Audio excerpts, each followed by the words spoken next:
A paz do nosso Senhor e Salvador Jesus Cristo. Amém, irmãos e amigos que nos ouvem, Gostaria de chamar os irmãos para, nesse momento, compartilhar esse estudo bíblico baseado na lição de número 8 da Escola Bíblica Dominical, revista da CPAD, que tem como comentarista o nosso pastor José Gonçalves. Estou aqui neste momento glorioso e gostaria de compartilhar este ensinamento da palavra de Deus. Está aqui a lição número 8, a teologia de Zofar, onde tem uma pergunta: o justo não passa por tribulação? Será se o justo não passa por nenhuma dificuldade aqui nessa terra? Será que, mesmo após aceitar a Cristo como Salvador, o nosso Rei dos Reis e Senhor dos Senhores, estamos blindados a ponto de não sofrer mais nada, Então, essa é o centro da nossa, podemos dizer, da nossa lição de número 8. Então, com esse instrumento, a Bíblia Sagrada, que aqui temos, e Pai do seu irmão Vieira Santiago, Deus continue a abençoar a sua vida, amado irmão. Compartilhe aí, irmão Vieira. Aleluia. Louvado seja Deus. Deus em Cristo continue a abençoar a sua vida, Meu irmão e meu amigo, Vieira. Aleluia. Louvado seja Deus. Saudade de vós. Bom dia na paz do Senhor. Então, meus amados irmãos,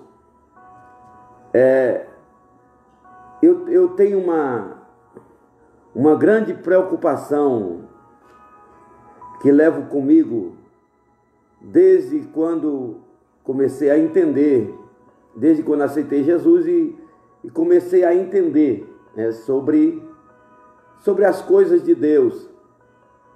Aleluia.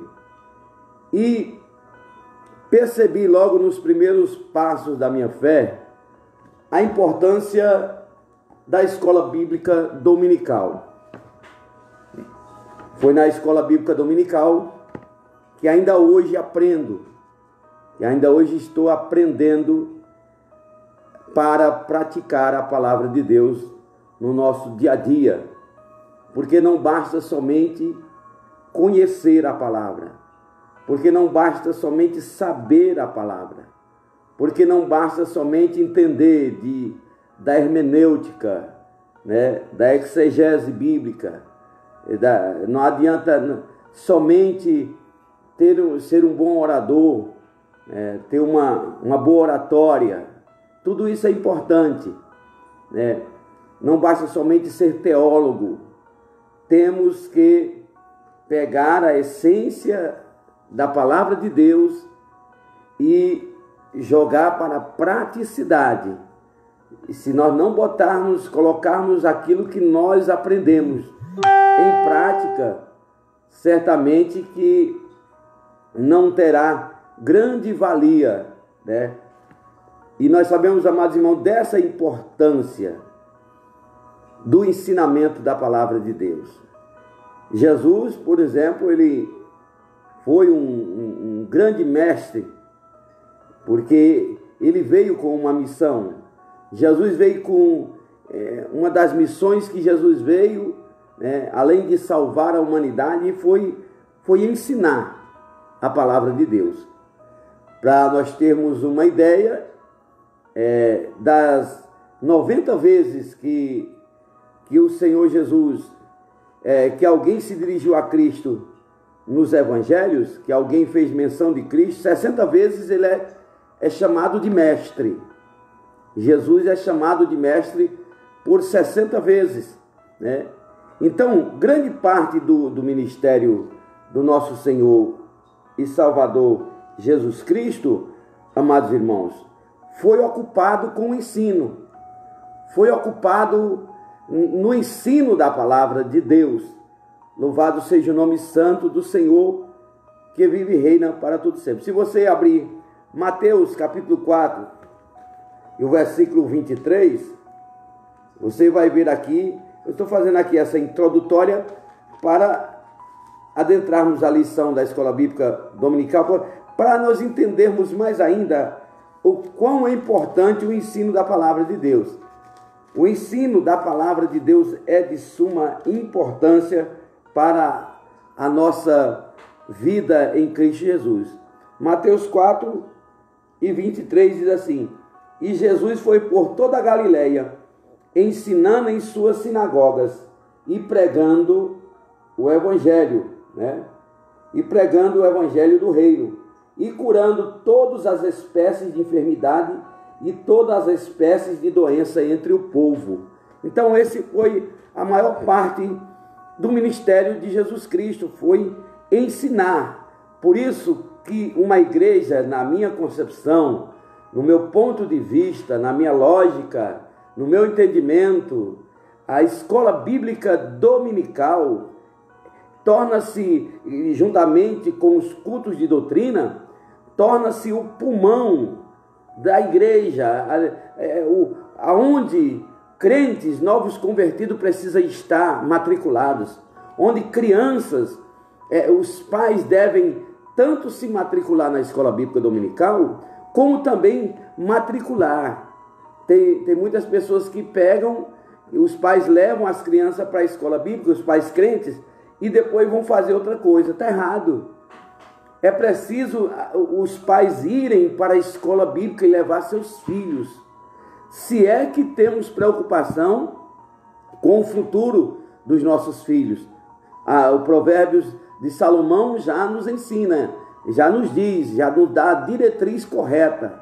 Ensina o menino no caminho que se deve andar, para quando ele crescer, ele nunca se desviará dele. Então, amados irmãos, a última comissão à igreja que Jesus deu, a última comissão foi essa, lá em Mateus 28, 19 e 20. Ide e ensinai. Ide e ensinai. Então, verdadeiramente, eu não tenho nenhuma pressa em sair daqui da presença de Deus, porque eu sei que o ensinamento precisa de tempo. O ensinamento da palavra de Deus, eu preciso ter um tempo. Não é uma mensagem, não é um fast food, uma comida rápida, não é um frios, né? Aqueles lanches que a gente come rápido. Não. Aqui, se você e eu precisamos ter tempo para entender a palavra de Deus. A partir da hora que a gente entende a palavra de Deus, se cumpre, né, o que diz João 8 e 32. Conhecereis a verdade, e a verdade vos libertará. Louvado seja Deus. Aleluia. Pai do Senhor, amparo. Compartilha aí, irmão. Compartilha essa live. Aleluia. Deixa as pessoas em outros lugares, deixe seus contatos também perceberem que está havendo uma aula, está havendo uma escola bíblica dominical aqui através do Facebook, pois ainda muitas pessoas ainda não estão ainda em condições de ir à igreja devido, né, aí o caos da pandemia. Mas através daqui das redes sociais, dessa ferramenta, né, de suma importância para os dias de hoje, para a igreja, é que nós estamos aqui usando o Facebook, também o YouTube, para poder divulgar a palavra do Senhor. Então Jesus ensinava nas sinagogas, em casas particulares, Jesus ensinava nos templos, Jesus ensinava nas aldeias, Jesus ensinava nas multidões, Jesus ensinava a pequenos grupos e até mesmo individualmente. Jesus gastou cerca de uma hora ou mais conversando com a mulher samaritana em João capítulo 4, ali junto aos poços da herdade de Jacó, aquela mulher samaritana. Jesus ali teve conversando com ela individualmente e ali disciplinou aquela mulher, ali discorreu de tantos assuntos que aquela mulher tinha dúvida, e certamente aquela mulher aceitou a Cristo como seu único e suficiente Salvador. Então, o ministério de Jesus era tríplice. Ele pregava, ensinava e curava. Aleluia, louvado seja Deus. Então, nós como seus discípulos, né? Nós como estamos no ID, foi o Senhor que disse, ID por todo mundo, né? Então, nós estamos no ID do Senhor Jesus. Aleluia, somos os seus discípulos e precisamos dar continuidade a este evangelho, a este ensinamento. Portanto, vamos aqui à lição número 8, a teologia de Zofar. Zofar era considerado biblicamente aqui um dos amigos de Jó, pois estamos estudando aqui a fragilidade humana e a soberania divina. Através do livro de Jó, amados irmãos, através dos acontecimentos, né, que estão intrínsecos aqui no livro de Jó, é que nós percebemos o quanto nós, seres humanos, que pensamos ser blindados, né, que pensamos ser feito de ferro gerdau, né, de ferro de primeira qualidade, nós que pensamos aqui que a nossa estrutura é uma estrutura inabalável, pensamos errado a respeito disso. Nós somos seres frágeis, né? Até mesmo em comparação ao nosso corpo, os animais têm mais, às vezes, potência de suportar intempéries do que nós, seres humanos, né? Um jumento pode ficar a noite toda suportando picada de mosquito e ali parado. E nós, se enfrentar uma picada de borrachudo, a gente corre para dentro de casa. Então, amados irmãos, nós somos, ao ler o livro de Jó, a gente vê que a gente pensa que somos alguma coisa, mas nós não somos. A gente pensa que era alguma coisa, mas não é. A gente que pensa que pode, mas não pode. Porque quem faz e quem pode somente é Deus. Somente é Deus. Você veja aqui, o textuário diz: e terás confiança, porque haverá esperança. Olharás em volta e repousarás seguro. Amados em Cristo Jesus, a verdade prática diz, segundo as Escrituras, até mesmo o justo passa por tribulação. Até mesmo o justo. Não há, amados irmãos, quem palmeie a terra. Não há quem venha à terra e não passe por tribulação. Aí volta a dizer ainda que ele tem aceitado Cristo como seu Salvador. Não há condições de se passar aqui, de se viver 40, 50, 80, 100 anos e dizer, eu nunca passei por nada. É impossível, pois até mesmo Cristo, o nosso Senhor e Salvador Jesus Cristo, na sua humanidade, ele sofreu os intempéries, sofreu o trâmite da cruz, né? Foi levado ao Calvário, passou a via crucis, sofreu, antes mesmo de ser entregue aos seus algozes, ele sofreu muitas dificuldades, desde perseguições, desde acusações, tribulações, desde pressão psicológica, de várias coisas. O Senhor Jesus, na sua humanidade, ele sofreu para nos dar um exemplo, né? Para nos dar um exemplo. E aqui, amados irmãos, não há como considerar que não há sofrimento para os justos, porque a pergunta é essa: o justo não passa por tribulação? Será que nós não passamos por tribulação? Porque exatamente isso é a teologia desses três amigos de Jó.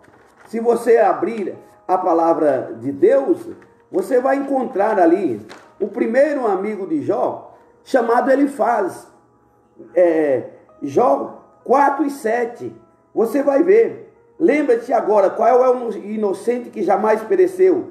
E onde foram os sinceros destruídos? Segundo eu tenho visto, os que lavram iniquidade e semeiam o mal seguem isso mesmo. Então, na teologia desse primeiro amigo, chamado de Elifaz, né, ele convidou a Jó a lembrar, a buscar na memória qual seria o inocente que ele tinha visto perecer alguma coisa algum dia, né? Ele chama a Jó a fazer uma análise, a fazer uma retrospectiva no seu rol social, no seu conhecimento, se ele tinha conhecimento de que alguma pessoa que tivesse andado sinceramente diante de Deus, honestamente, né, como ele dizia. Na verdade, quem disse que Jó era temente e reto a Deus não foi ele mesmo.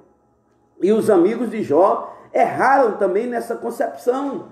Não foi Jó que deu testemunho dele. Não foi Jó que auto se justificou. Não foi Jó que auto se intitulou como um homem mais reto, mais temente a Deus, não. Né? E que se desviava do mal. Foi o próprio Deus quem deu testemunha de Jó. Então ele estava errado. Mas Elifaz, aqui no capítulo 4 de Jó, ele convida a Jó para fazer uma análise. Ele tinha notícia de que alguma pessoa sincera, crente, honesto, né, trabalhador, cuidador da sua família, dizimista, né, que jejuma, que consagra, né, que ajuda os pobres, que tem obras sociais. Eu quero lhe convidar, Jó. Qual dessas pessoas que tem tudo isso que já sofreu alguma coisa, rapaz?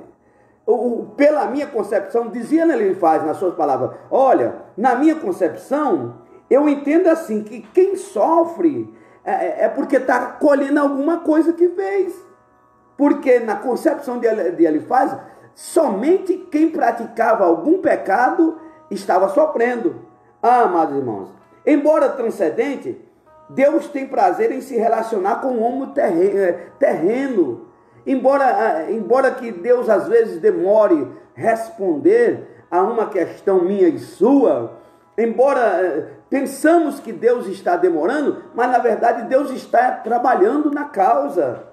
Deus está trabalhando na situação. Deus está deixando muita gente ser provado mediante a minha prova. Mediante a prova que você passa, não é só você e não sou eu que sou provado. Muita gente em nosso redor é provado e muitos deles não são aprovados.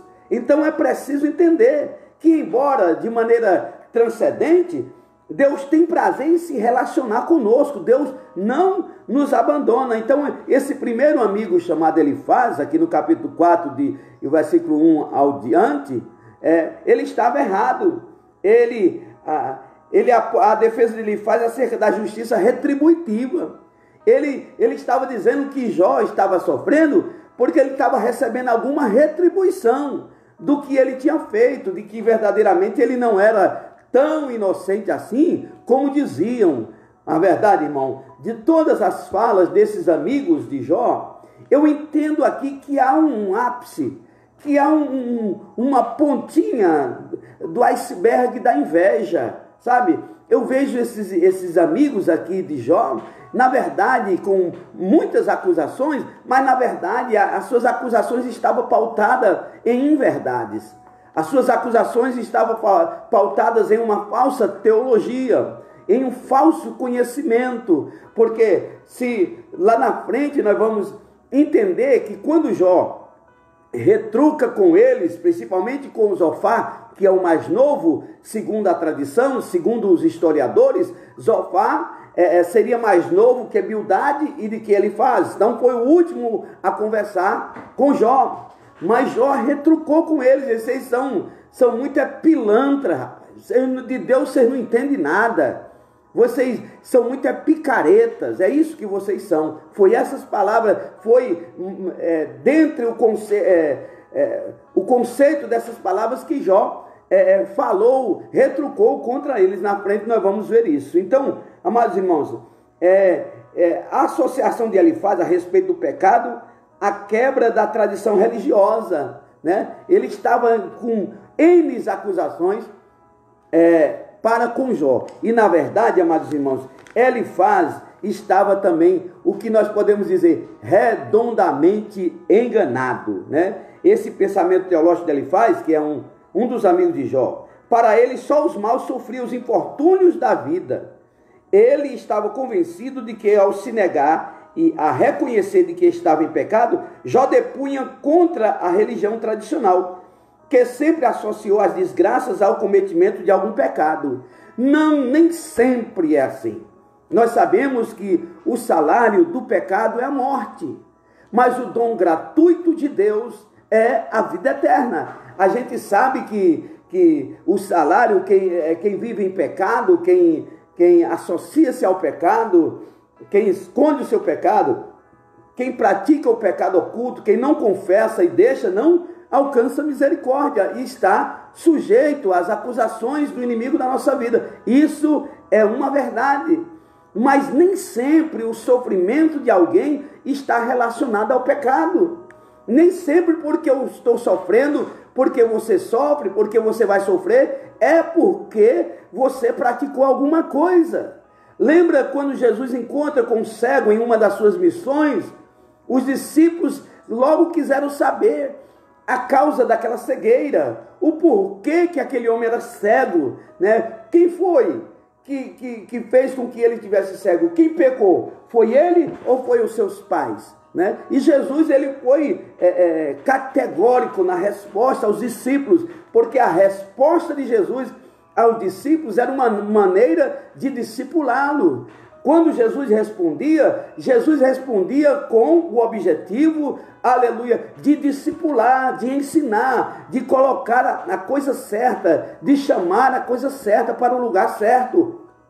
Portanto, o Senhor disse aos discípulos, nem foi ele e nem seus pais que pecaram para que ele estivesse cego, mas para que o nome do Senhor fosse glorificado. Então, amados irmãos, Elifaz aqui cai por terra essa teologia. Aí depois vem a teologia de Bildade.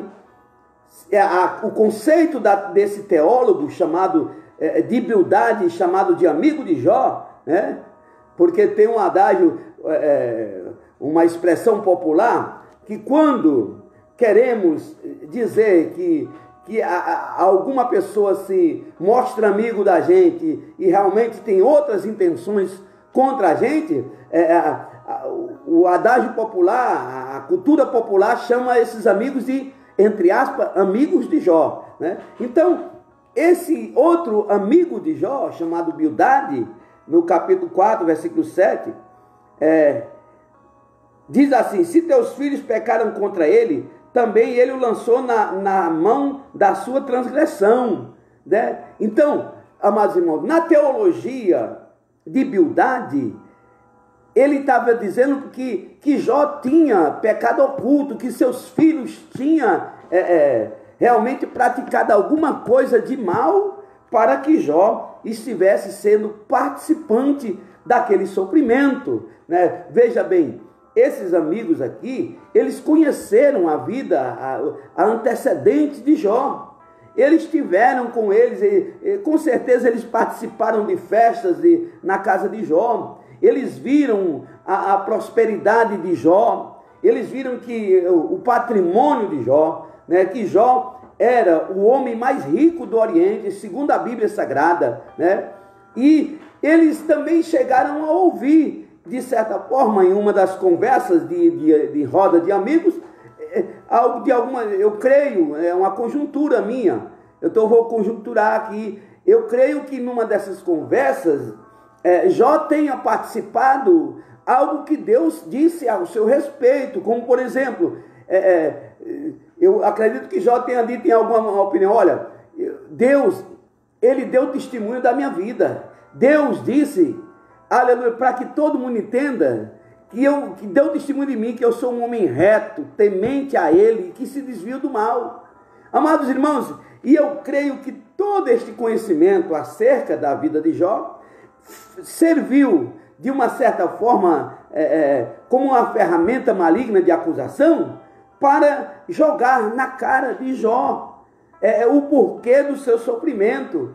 Agora, um diz que só os pecadores que sofrem, quem anda com Deus não sofre, que era o que ele pensava. Agora vem Bildade dizendo que os filhos de Jó tinham alguma coisa errada na vida dele, na casa dele, que nada ia bem.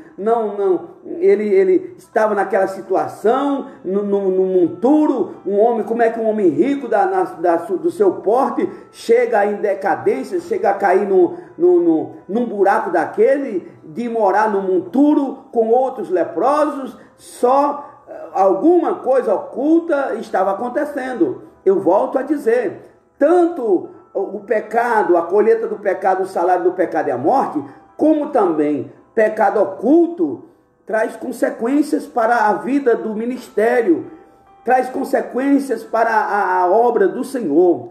Os pecados ocultos, os que não são confessados, aqueles que é praticado ali longe, né? Segredo de Estado, ninguém conhece, entre aspas, porque Deus conhece todas as coisas. Esses pecados ocultos, como foi no caso de Acã, né? Que encobriu o pecado, tentou encobrir, jogar para debaixo do tapete, como foi o caso de Davi, que concordou com a morte do soldado Urias e tentou esconder isso de Deus, e Deus levantou um profeta, porque nada oculto que não seja revelado, meu irmão. Nada há oculto que não seja revelado. Se alguém ocultar algum tipo de pecado e Deus tiver algum objetivo na minha e na sua vida de nos fazer vencer, Deus vai levantar profeta para revelar, como foi o caso de Davi. Deus levantou o profeta Natã para dizer tudo que ele tinha praticado, né? Em relação ali o marido de Batseba, né? O soldado. Então, amados irmãos, o pecado oculto realmente traz consequências drásticas para a vida do obreiro, do crente, da mulher de Deus, do homem de Deus. A Bíblia diz que aquele que confessa e deixa alcançará misericórdia, mas aquele que encobre as suas transgressões não prosperará. Não há prosperidade. E bem certo isso, ninguém pode tirar esta verdade. Agora, o caso de Jó, Bildade, assim como ele faz, e Bildade estava errado. Jó não tinha praticado até então nenhum pecado para que ele sofresse dessas acusações. Isso era apenas acusações, né? Era apenas falas. O próprio ele chega a usar a expressão, segundo eu tenho visto, segundo você tem visto, né? Para você, talvez eu tenha pecado, estou sofrendo por causa de algum pecado que pratiquei, na sua visão, no seu entendimento, no seu raciocínio, dentro do seu intelecto, do consciente da sua inteligência, né? Pode gerar esse tipo de pensamento, né? Que de inteligência não é nada. Mas, amados irmãos, nem sempre nós sofremos porque tem pecado, porque estamos praticando pecado, ou porque tem pecado oculto. Não, nós podemos observar que Deus deixou o ser humano e ainda hoje deixa passar por várias situações de prova e prova de fogo, né? Mas Deus não abandona os seus. Deus sempre acompanhou. Eu creio que quando Deus pediu Isaac em sacrifício a Abraão, eu creio que Deus acompanhou da casa dele até o Monte Moriá.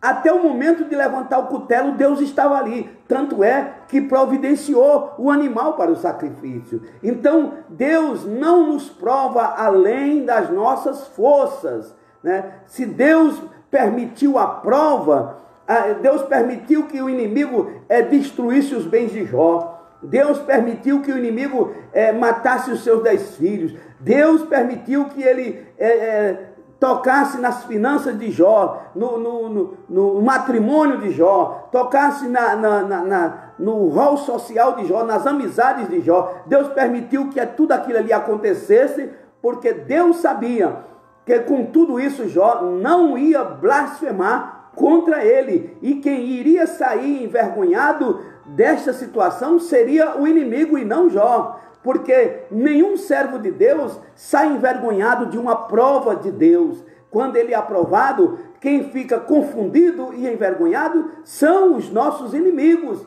Aleluia! Louvado e engrandecido seja o nome santo do Senhor. Portanto, mais um erro teológico aqui no livro de Jó, capítulo 4, versículo 7, versículo 8, né? E atribuir que os filhos de Jó tinham pecado e por isso ele estava sofrendo por essa situação. Quando a Bíblia vai dizer que o filho não leva o pecado do pai, nem o pai leva a culpa do pecado do filho. A alma que pecar, essa morrerá, que diz o Senhor. E mesmo, amados irmãos, se Bildade estivesse certo, correto nesta acusação, nessa indicação, né?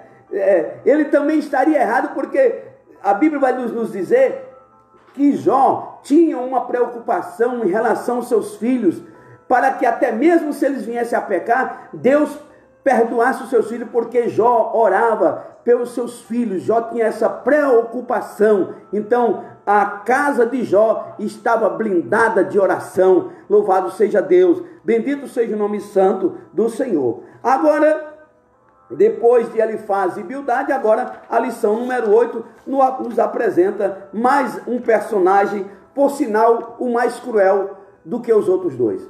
Na minha concepção, este Zofar, né, que é da linhagem de Abraão, foi um dos personagens mais cruel, que com sermões prontos, sabe?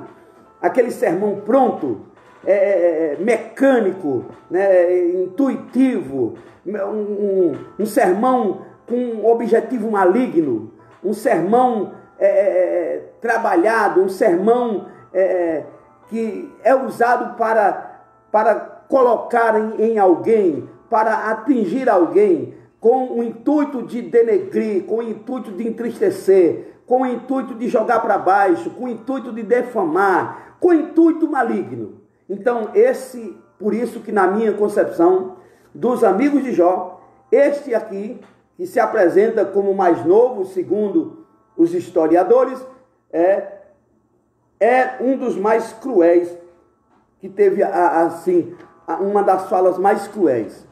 Se você tem uma ideia, esse amigo, que quem tem amigos com esse porte, quem tem amigos com essas intenções, não precisa de diabo, não precisa de cão, de demônio, para lhe atingir na sua vida. Não precisa. Deixa por conta que esses amigos tomam o lugar do diabo, tomam o lugar dos demônios, né? Porque as falas de Zofar em relação a Jó foram muito cruéis. Chegou a chamá-lo de jumento, de um asno, que não tinha conhecimento, não tinha capacidade de entender que aquele sofrimento, que o justo não passa por tribulação. Que o justo, ele era tão jumento na concepção de Zofar, Jó era tão jumento, tão asno, que não conseguia ter inteligência para compreender que tudo que ele passava ali era que o justo de maneira nenhuma não passaria por tribulação. Se o justo não passa por tribulação, certamente que ele estava indicando que Jó também estava em pecado. Quer dizer, todos esses três discursos, tanto de Elifaz, de Bildade e de Zofar, são discursos prontos. É um pregando o que o outro prega. Sai um da tribuna, sai Elifaz da tribuna, chega Bildade. Sai Bildade da tribuna, chega Zofar, com o mesmo discurso acusatório, né? Então, amados irmãos, está aqui a palavra de Deus, e essa lição aqui, esse discurso do terceiro amigo de Jó, e a tese que este último aqui defende é de que o justo não passa por tribulação. Ou seja, para ele, se houver tribulação, é porque não há justiça na vida da vítima. né? Se há uma tribulação é porque Deus não vai agir de justiça de maneira nenhuma. Então, essa teologia, para você ter uma ideia, ela já esteve muito presente em nosso país. Por quê? A ideia de que o sofrimento, as tribulações da vida e outros dilemas humanos não são para o cristão. Existem muitas concepções de dogmas, de igrejas, né? De denominações. Existem muitas igrejas que pregam isso, que dizem que o cristão, uma vez que ele aceitou a Cristo, ele não pode mais sofrer. Existem certas ideologias assim, e até mesmo pautadas em dogmas, ou seja, usando um versículo isolado para atender as suas concepções, atender o seu bel prazer, aonde não é verdade. Pois o que o Senhor Jesus disse lança por terra essa teologia. Jesus disse: no mundo tereis aflições. Foi isso que Jesus disse. No mundo tereis aflições. Aonde é o mundo? É o mundo cósmico? Não. É o mundo celestial? Não. É o mundo terreno. É aqui onde estamos palmeando, é aqui onde estamos vivendo. Enquanto nós estivermos vivendo, nós somos sujeitos a passar pelos intempéries da vida. Enquanto estivermos aqui, estamos sujeitos, fadados a usufruir, né, dos problemas financeiros, econômicos e mundiais. Enquanto estivermos aqui, estamos sujeitos a contrair doenças de endêmicas e de pandemias. Estamos sujeitos aos intempéries da terra. Porque Eclesiastes 9:2, o sábio Salomão vai dizer que tudo que acontece ao ímpio também acontece ao justo. E tudo que acontece ao justo também acontece ao ímpio. Então, Zofar, mais uma vez, mais uma teologia que é lançada por terra pela própria palavra de Deus. O próprio Jesus Cristo, ele disse que no mundo nós teríamos aflições, mas que nós tivéssemos bom ânimo. Aleluia, porque ele venceu o mundo, né? E porque Jesus venceu o mundo, nós também venceremos. Nós vamos vencer essa batalha. Você vai vencer a batalha. Você vai vencer essa batalha, porque é assim que cremos, é assim que acreditamos, né? Aleluia. Que tudo isso que está acontecendo na nossa vida, que pode acontecer, é uma permissão de Deus. O inimigo não pode tocar na minha vida sem Deus não permitir.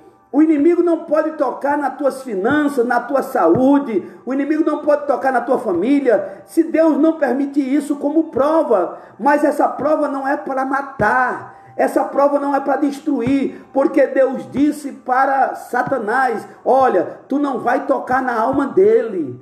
Tu não vai matar ele, porque eu não vou deixar, aleluia, tu matar ele. Porque quem manda na vida sou eu. Aleluia, quem manda na vida é Deus. Aleluia, louvado seja Deus. E Deus suportou toda aquela prova, aleluia. E antes que, aleluia, que a gente esqueça, a Bíblia vai dizer que o último estado de Jó foi melhor do que o primeiro. Ou seja, Deus passou com Jó ainda de forma transcendente, ainda de forma, ainda que Jó chegasse a pensar, ou viesse a pensar, de que Deus não estava vendo, de que Deus não estava trabalhando. Mas mesmo assim, se nós chegarmos a pensar assim, nós pensaremos errado, porque Deus não dorme, Deus não dormita, Deus está sempre a posto, Deus está vendo, Deus está contemplando todas as coisas, né? A teologia do deísmo está voltado para ideias socráticas, né? De homens, aquelas ideias daqueles homens filósofos, né? Aonde eles de Aristóteles, né? Podemos dizer, uma ramificação do iluminismo. Os deísmos, os que são adeptos ao deísmo, que tem raiz em Aristóteles, eles e também Galileu Galilei, eles dizem assim, que Deus criou, lógico, eles consideram que existe um criador, que existe um arquiteto, né, do universo, que existe, né, alguém que trabalhou de uma forma poderosa, o universo, mas que só fez uma criação e acabou-se. E ele não tem interferência, porque são produtos evolutivos, de evolução, que vem. Deus não interfere na história humana. Isso não é verdade. Isso não é verdade. Deus interfere sim na nossa história. Aleluia. Deus interferiu na história de Jó.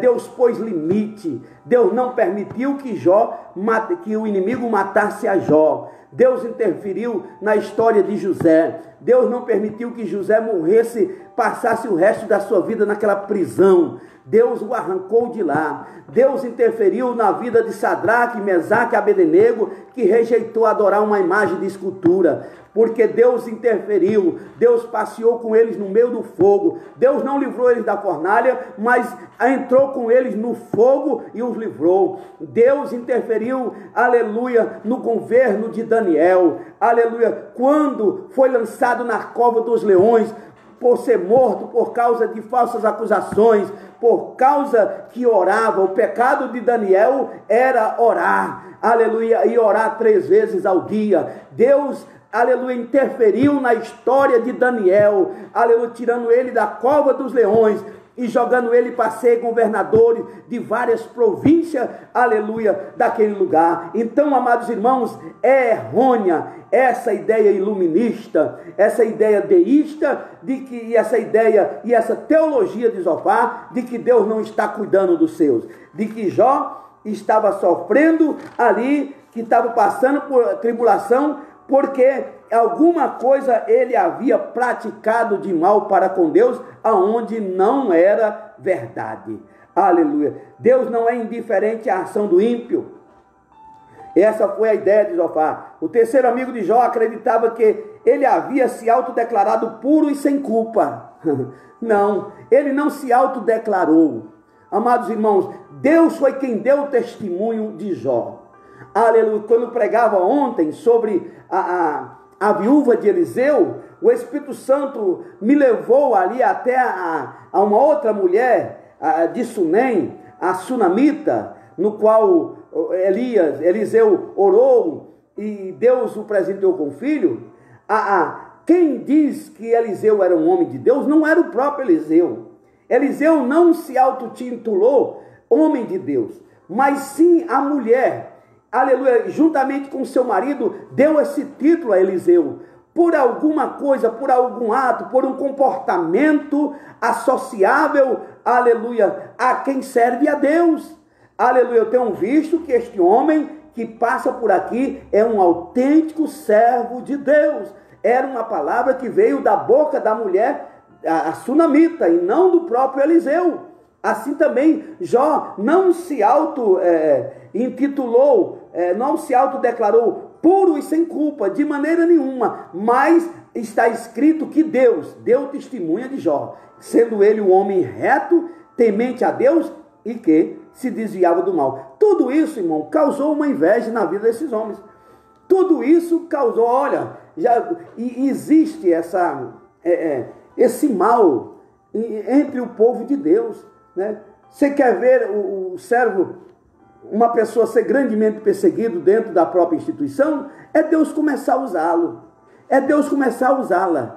Logo aparece aqueles usados pelo inimigo para tentar denegrir, para tentar jogar para baixo, porque não acha certo, porque ele é mais velho do que a pessoa, não aceita Deus usá-la daquela forma, daquela maneira, e tudo isso causa uma inveja, que é coisa do diabo, né? Então leva a pessoa, geralmente os acusadores, ele tem eu volto a dizer, a ponta do iceberg, aleluia, das acusações, principalmente das falsas, que vêm sobre a minha e sobre a tua vida. Não se engane, existe inveja nesse negócio, existe inveja nesta questão.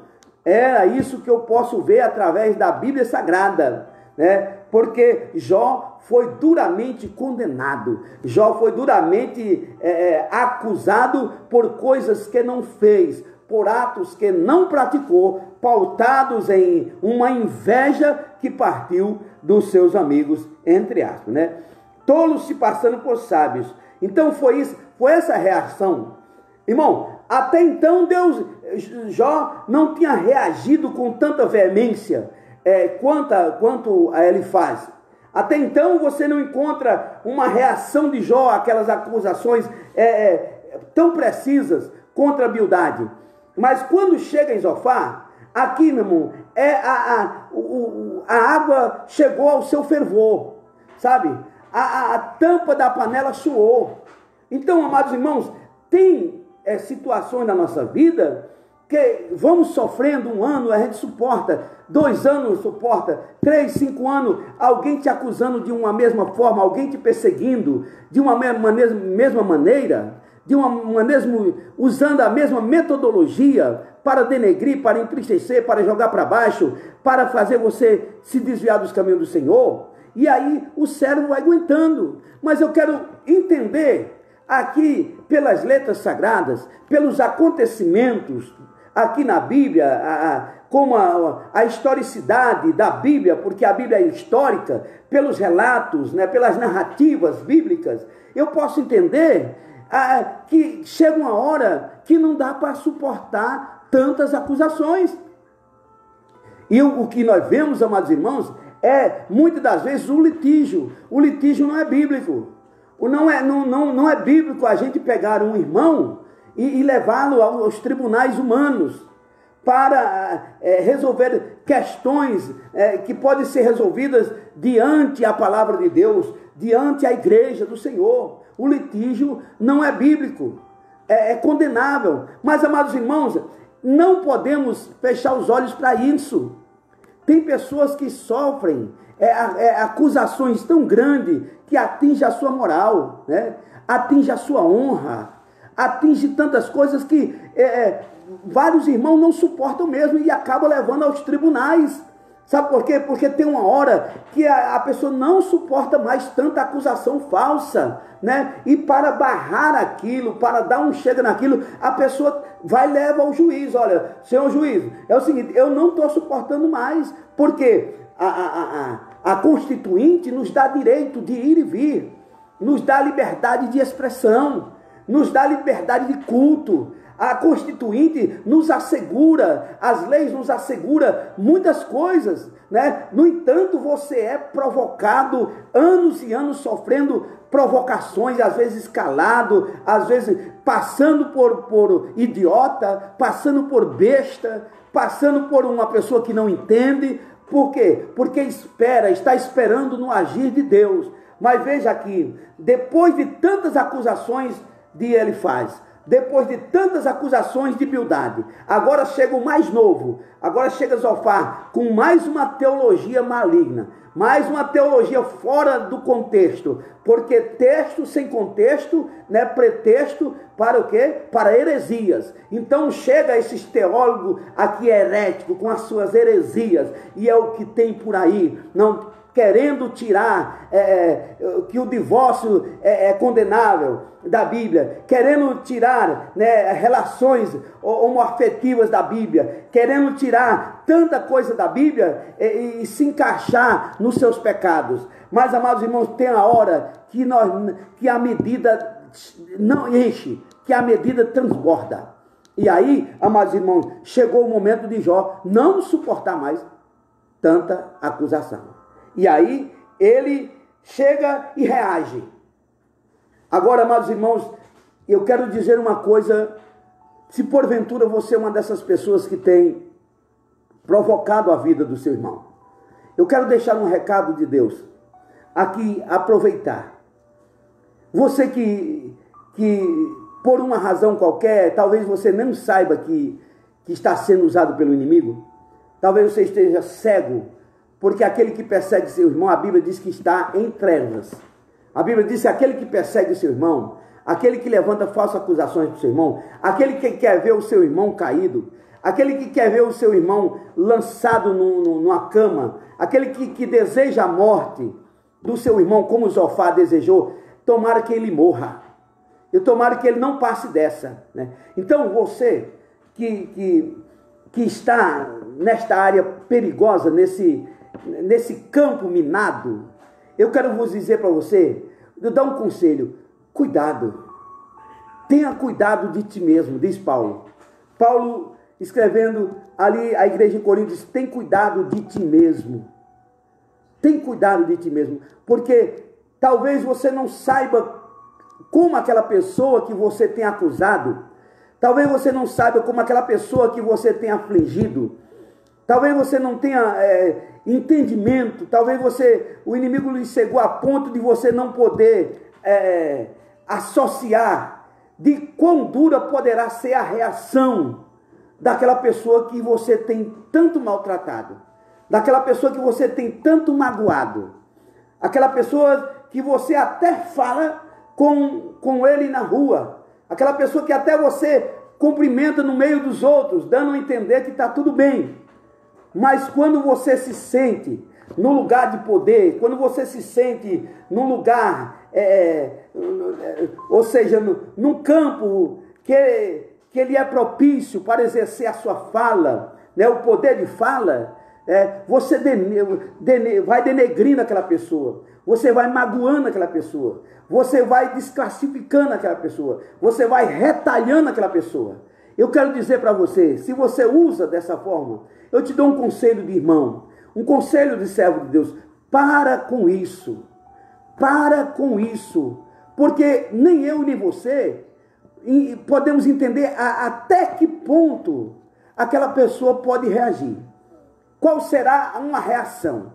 Qual será o momento? Porque nem todo dia é o mesmo dia. Nem toda hora é a mesma hora, né? Nem todo tempo nós estamos tão santificados assim. Nem todo tempo a gente está tão espiritual assim. Então, temos que ter cuidado. Porque Jó, ele suportou muita coisa. Teve muita paciência. Mas chegou um momento que a tampa da chaleira voou. A tampa da chaleira voou. E você vê aqui, ele diz assim, Jó reage como? Jó reage com ironia. A primeira reação das acusações que vieram a ele ironiza a sabedoria defendida anteriormente por seus amigos. Jó olha para aquele, o teólogo Elifaz, você aí, teólogo, você que tem que me acusar daí, você aí, teólogo Bildade, e você, teólogo Zofar, né? Agora, este, juntamente com seus amigos, havia se levantado como legítimo representante do verdadeiro saber. Eles eram, tanto Elifaz como Bildade e como Zofar, sabe como ele se sentia? Porque Jó estava no monturo, porque Jó estava lá para baixo, porque Jó não tinha mais um salário, porque Jó não tinha mais família, porque Jó não tinha mais saúde, porque Jó estava numa situação deplorável. Agora, eles resolveram dar uma de gostoso em cima de Jó. Agora, eles se acham o quê? O bolo da cereja. Eles se acham o bambambam. Ele se acha agora o rei da cocada preta. Ele se acha no direito de jogar todas as precauções, tudo que pudesse, que viesse à sua mão, eles achavam no direito de jogar todos os impropérios que eles achavam que poderia eles jogar em cima de Jó, né? Acharam-se dono do saber, dono do direito. Então, meus irmãos, Zofar, pois pretende representar o próprio Deus em seu discurso, sabe? Zofar, ele tomou o lugar de Deus.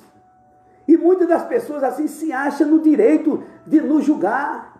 Muitas das pessoas porque estão na posição de pastor, estão na posição de superintendente de campo, estão na posição de líder maior, estão na posição disso, daquilo, estão na direção do círculo de oração, está na direção do jovem, porque é porteiro, porque é auxiliar, porque é evangelista, porque é presbítero, porque dirige congregação, porque é missionário, porque é isso, por aquilo. Se acha no direito,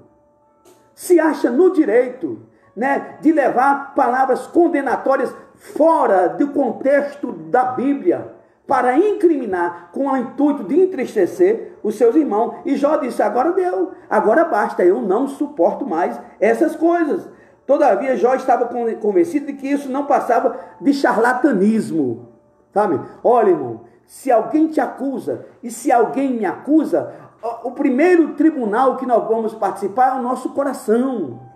a Bíblia vai dizer que se o meu coração e se o teu coração não te acusa, maior é Deus do que o nosso coração. Então, aquele que sofre falsas acusações, amados irmãos, ele tem, aleluia, ele tem um alicerce para ele se segurar, se firmar mediante a prova, chamado consciência. Aleluia, consciência plena, em funcionamento santo, em funcionamento plena. Porque muitas das mentes, muitas das consciências já foram cauterizadas. Infelizmente é isso. Mas, amados irmãos, nós temos a certeza, a convicção. Paulo chegou a usar a expressão, eu sei em quem eu tenho crido. Em outras palavras, eu sei o que está acontecendo comigo, eu sei quem eu sou para Deus, eu sei, aleluia, e por Paulo saber, ele considerou-se, lógico, ele quando olhou tudo que Deus fez na vida, ele disse, eu sei que eu sou dos mais miseráveis pecadores, que não era lícito, não tinha obra meritória para galgar a salvação. Mas, amados irmãos, nós sabemos realmente que se as acusações que vêm para a nossa vida, se são falsas ou se são verdadeiras. E Jó estava estribado neste pensamento, né? Neste pensamento de Deus, estava apoiado, aleluia, na sua própria consciência, que ele poderia dormir tranquilo.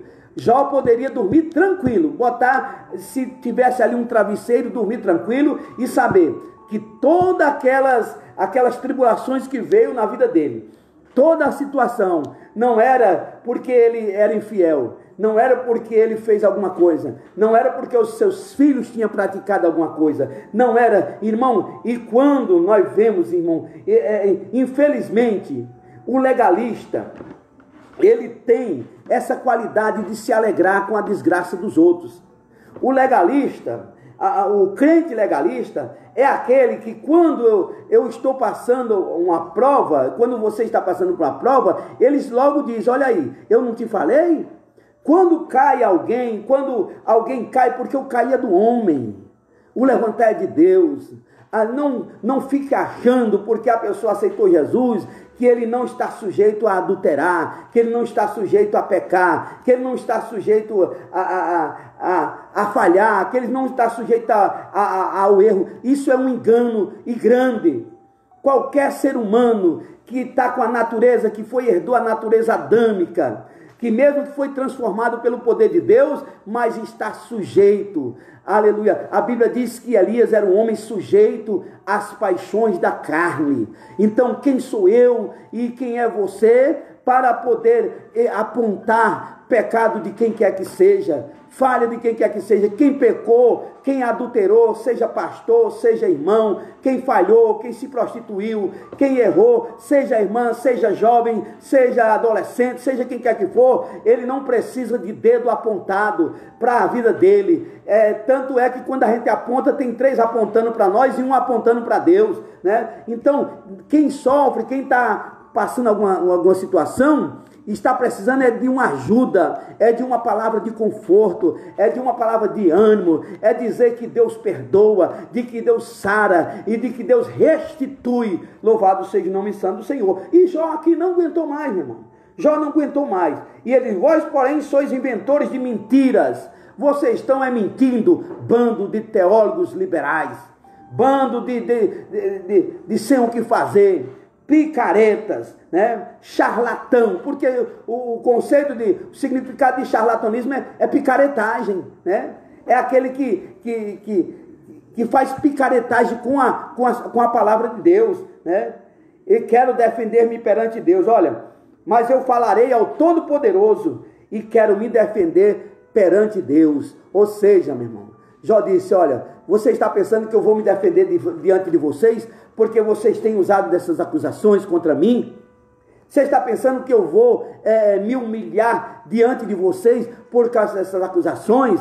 Não, a Bíblia diz, humilhai-vos debaixo da potente mão de Deus, que ao seu tempo ele vos exaltará. Eu vou me defender perante de Deus. A minha defesa será perante de Deus. Vocês não terão um privilégio. Vocês não vão ter, aleluia, o privilégio de me ver ajoelhado diante de vocês a me defender alguma coisa. Foi essa as palavras de Jó. O patriarca estava certo de que havia uma sabedoria do alto que seus amigos desconheciam por completo, né? Eles, irmão, a gente sabe, aleluia, se a pessoa, ela conhece de Deus e vive a vida plena com Deus. Primeiro pelas atitudes. Quando eu vejo pessoas tomarem atitudes em relação ao seu próximo, atitudes de desamor, atitudes de injustiça, ele pode ser o que for, ele pode ser o maior pregador do mundo, ele pode ser o maior pregador do mundo, se ele usar de ações, né, que demonstram injustiça, se ele usar de ações contra o irmão que demonstra falta de amor, intolerância, né, preconceito, racismo, acepção de pessoas, se ele usar dessa forma, eu sei que essa pessoa, ainda que ele se diga pregador, ainda que ele se intitule o maior pregador do mundo e do Brasil e do mundo, para mim, eu desconheço essa sabedoria. Eu desconheço, porque a nossa vida está pautada, aleluia, na prática da palavra, né? Ouvir e não praticar é como um sino que soa. É como uma onda do mar que vai e vem, é levado por ventos de doutrina. No lugar do julgamento dos homens, há uma sabedoria do alto que sonda os corações dos que são chamados pelo nome do Senhor, pois este não vê como os homens veem. Ah, amados irmãos, aleluia, o Deus não vê como vê o homem. O homem, ele vê de forma errada. O homem, ele atribui, ele faz a minha biografia e a sua biografia do jeito que ele quiser fazer.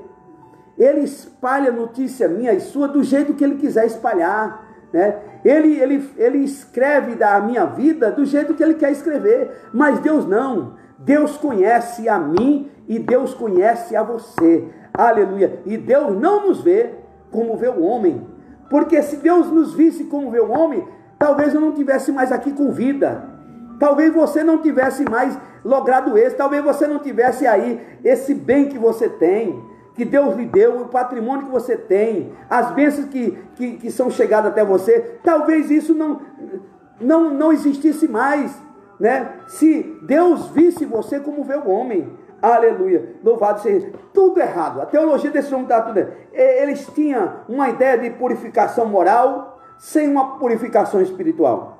Eles tinham uma ideia de que é possível o homem negociar o pecado com Deus. Irmão, ninguém negocia pecado com Deus, porque Deus não negocia nada com o homem. Aleluia. Deus, ele opera pela sua graça, pelo favor imerecido. Então, essa angústia de Jó, diante dos insistentes acusações dos amigos e do silêncio de Deus, Jó dá sinais de desânimo. É notório, irmão. É notório. Escute, tem muitas pessoas desanimadas. Irmão, não é dizer, é fraqueza, o irmão está fraquinho, o irmão só vive fracando, é crente, estou fraco. Né? Irmão, o desânimo vem diante de tantas acusações, de anos e anos sofrendo uma causa só. Muitas das vezes o desânimo bate, muitas das vezes nós queremos, sabe o quê? Chutar o balde, muitas das vezes nós queremos jogar a toalha, muitas vezes nós queremos desistir da caminhada, porque vem o desânimo, né? Lembra quem foi Elias? Elias era um homem de muita comunhão com Deus. Elias tinha tanta comunhão que orou e Deus aceitou sua oração, não mandando chuva sobre a terra. E orou outra vez e Deus aceitou a oração e mandou chuva sobre a terra. Era um homem de comunhão. Mas sobre uma pressão psicológica, sobre uma pressão, vivemos sobre ameaças constantes. Aquele homem parou no meio do caminho.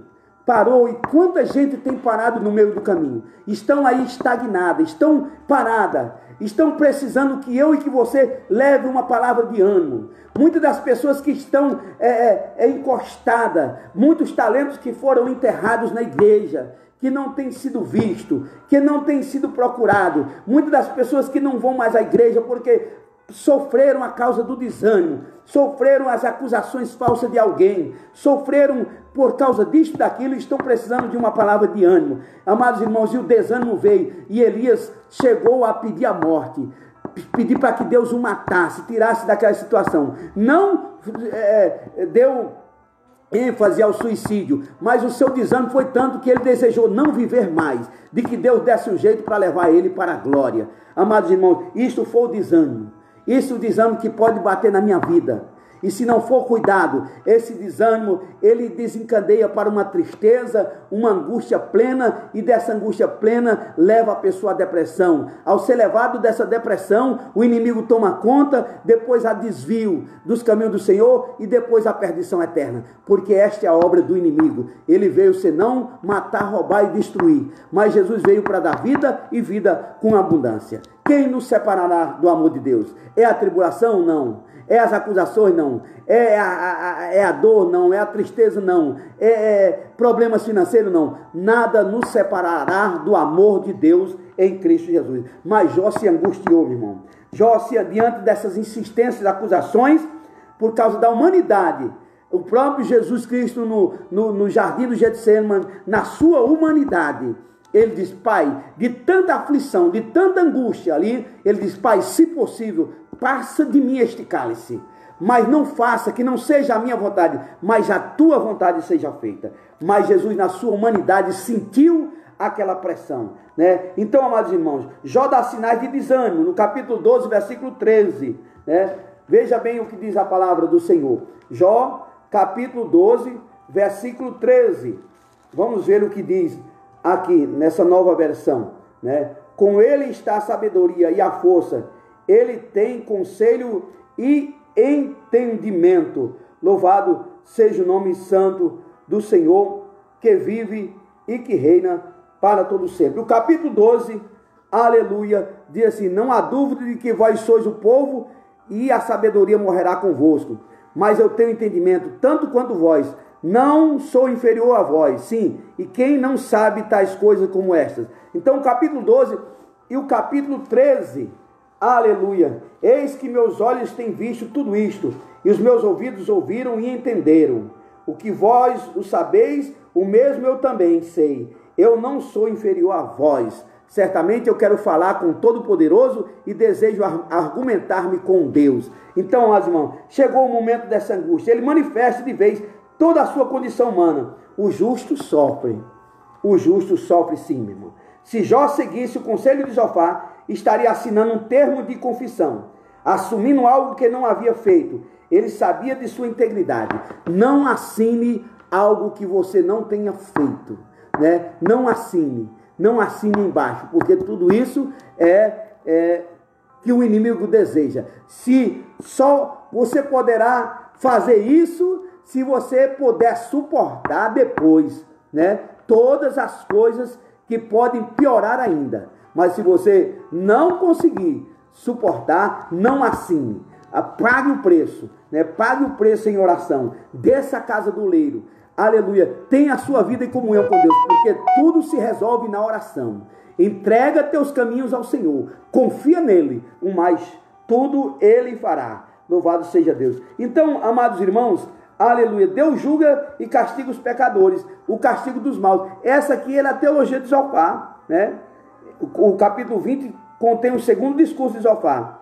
Zofar lembra a Jó que a aparente prosperidade dos ímpios não passa da ilusão e dura apenas um instante, né? Que aquela riqueza que ele tinha só era para durar aquilo mesmo. E não sabia ele que era uma prova de Deus, que Deus estava provando a Satanás que Jó não ia blasfemar contra ele. Jó diante de um paradoxo. O capítulo 21 traz a resposta de Jó ao argumento de Zofar. Para o patriarca, a tese de Zofar de que os ímpios são sempre punidos era contraditada pela experiência. Os ímpios poderiam sim ser punidos, mas isso nem sempre parecia acontecer conforme escrito. Porque razão vive os ímpios, envelhece ainda, se esforça em poder. Aleluia. A verdade vem à tona. Meus irmãos, a verdade sempre vai vir à tona. Deus vai arrancar debaixo do tapete. Deus vai tirar lá. O livro das crônicas vai ser aberto, né? Para dar testemunho da minha e da tua inocência em toda essa nossa vida, né? Jó não se preocupa com a questão dos anos. Nós queremos às vezes se preocupar com as questões dos anos. Estamos sofrendo há 10 anos, acusado há 10 anos. Não, eu sou há 15 anos, eu estou há 18, estou há 30 anos, não sei o quê. Não vamos nos importar muito com isso, embora que seja doído o tempo, né?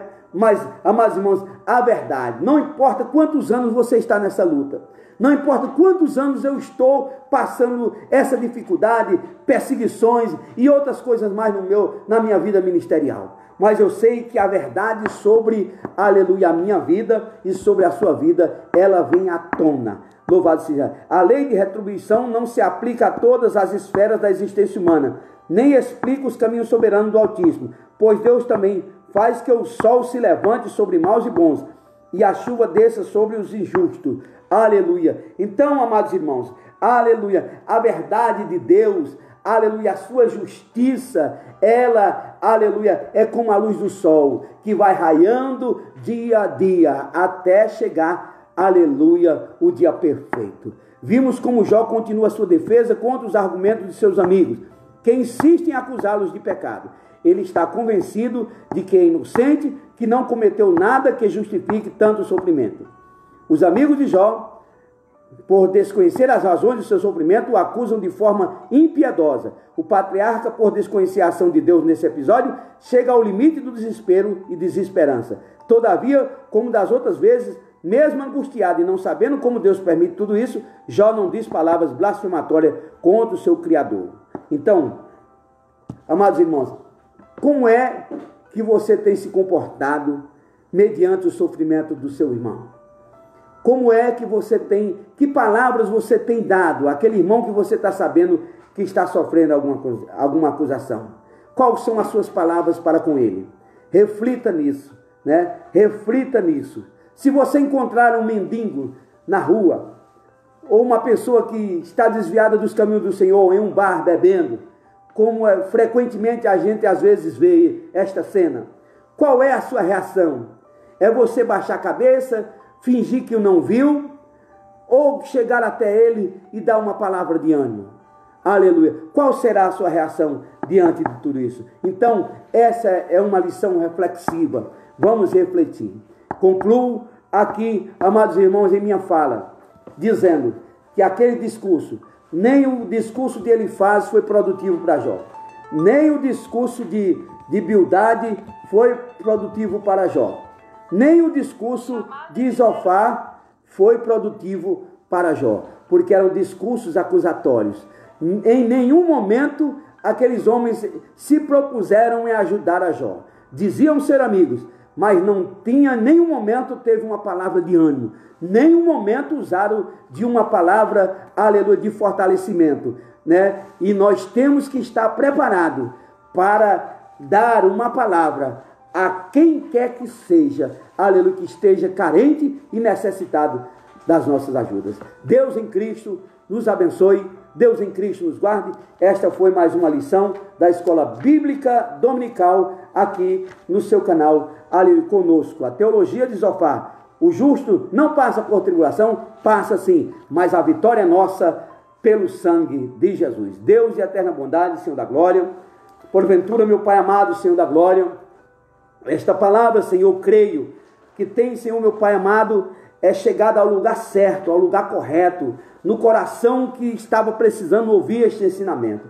Senhor da glória, fortalece essas pessoas, fortalece essas vidas, Senhor, fortalece as nossas vidas, nos dá graça, cobre com teu sangue a nossa vida e nos fortalece para que possamos passar, Senhor, pelas tuas provas, Senhor, como diz o hino, né, do nosso irmão Lázaro, aleluia, vou passando pela prova dando glória a Deus, nos dá esta força, Senhor da glória, para podermos entender isso, aleluia, possamos dar o nosso culto racional, independente do que esteja acontecendo no nosso mundo espiritual. Deus em Cristo vos abençoe. Que a graça do nosso Senhor Jesus Cristo, o grande amor de Deus, a comunhão e as doces consolações do Espírito Santo estejam com todos e todos digam amém. Eu vou te fazer um pedido a mais. Em nome do Senhor Jesus, né?